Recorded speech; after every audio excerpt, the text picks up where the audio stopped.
আৰু 2025 চনত বিপিএফ চৰকাৰ আহিব এই কথাটো স্পষ্ট পৰন্তু ইতিমধ্যে আউট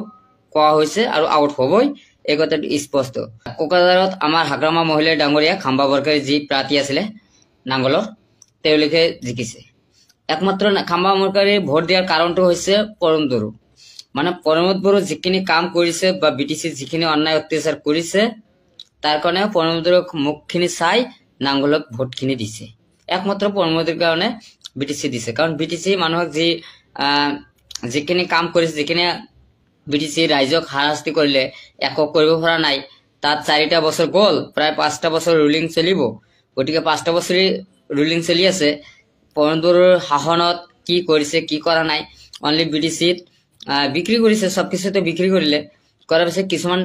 এসেম্বলিটো অলপ ডিজাইন কৰিছে তেওঁলোকে এনেকুৱা এজন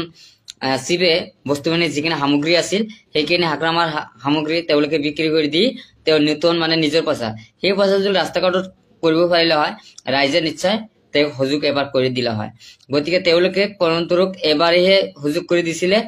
গতিকে দ্বিতীয়বাৰ আৰু 2025 চনত বিপিএফ চৰকাৰ আহিব এই কথাটো স্পষ্ট পৰমদৰু ইতিমধ্যে আউট কোৱা হৈছে আৰু আউট হ'বই এই কথাটো স্পষ্ট